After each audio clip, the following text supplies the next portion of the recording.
Crime world প্রতিদিন দুপুর 12টায় শুধুমাত্র আর+ গোল্ডে। যেখানে সেখানে না পাঠিয়ে অধিকারী বাড়িতে পাঠানো উচিত ইডিকে। কেন্দ্রীয় এজেন্সির বিজেপির শাখা সংগঠনে পরিণত হয়েছে বললেন তৃণমূল কংগ্রেসের মুখপাত্র কুণাল ঘোষ। তারা সিবিআই এর এফআইআর নেমড শুভেন্দু অধিকারীর সম্পত্তির উপর প্রথম তারা তল্লাশি করতে যাক, ওর বাড়িতে গিয়ে না ঢুকে আগে অধিকারী প্রাইভেট লিমিটেডের বাড়িতে গিয়ে তল্লাশি হোক।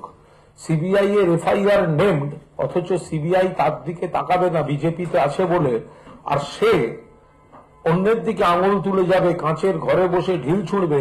বিশেষভাবে অভিষেক বন্দ্যোপাধ্যায়কে এই ধরনের সামাজিক কর্তব্যের পরেও কুৎসা করার চেষ্টা করবে, এটা আমরা কোনো অবস্থাতেই বরদাস্ত করছি না। আমরা এর তীব্র প্রতিবাদ করছি।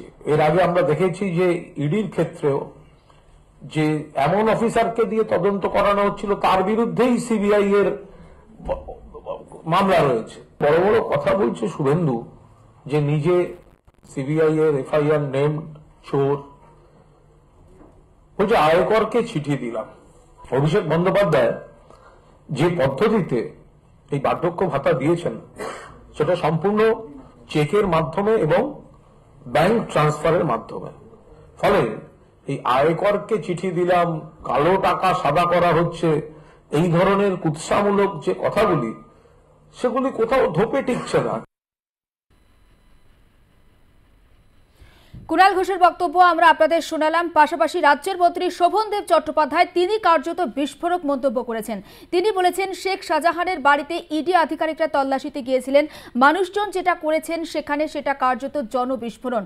আজকে বাংলার একটা জায়গায় হয়েছে আর কটা দিন পরে গোটা দেশ দেখবে। কি বলেছেন তিনি শোনাবো। আরে ভাই, তো জনবিস্ফোরণ হবে এরপরেতে।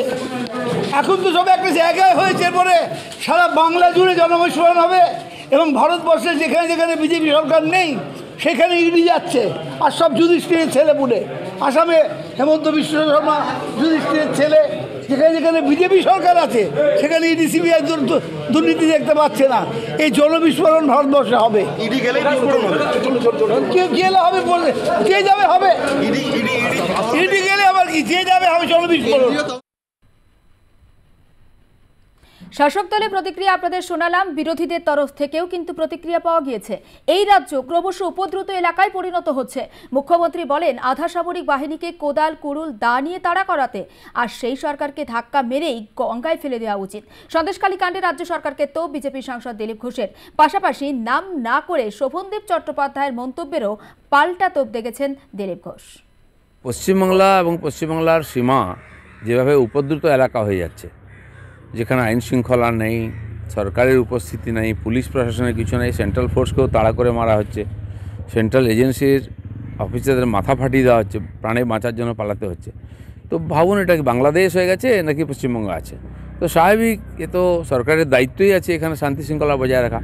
যে সরকার এখানে রাজ্যে আছে তারা যদি এই ধরনের দেশবিরোধী ক্রিয়াকলাপে সমর্থন দেয়, তাদেরকে শেল্টার দেয়, তো চিন্তার বিষয় আছে পশ্চিমবাংলা কতদিন ভারতের সঙ্গে থাকবে। মুখ্যমন্ত্রী যদি বলেন আধা সামরিক বাহিনী এলে কোদাল কুড়ুল নিয়ে দা নিয়ে বেরিয়ে পড়ুন, মহিলাদের আহ্বান করেন। কালকে একজন মন্ত্রী বলেছেন, আমি তাকে ভদ্রলোক বলে জানতাম, তিনি বলেছেন সেন্ট্রাল ফোর্স ইডি যেখানে যাবে সেখানে নাকি এরকম ঘটনা ঘটবে। এটা কি সন্ত্রাসবাদীদের দল হয়ে গেছে? সরকারি কেন্দ্র সরকারের কোনো সংস্থা আক্রান্ত হবে এখানে এলে? আমার তো মনে হয় এখানে এই সরকারের 1 মিনিট থাকার অধিকার নেই। এই সরকারকে ধাক্কা মেরে গঙ্গায় ফেলা উচিত।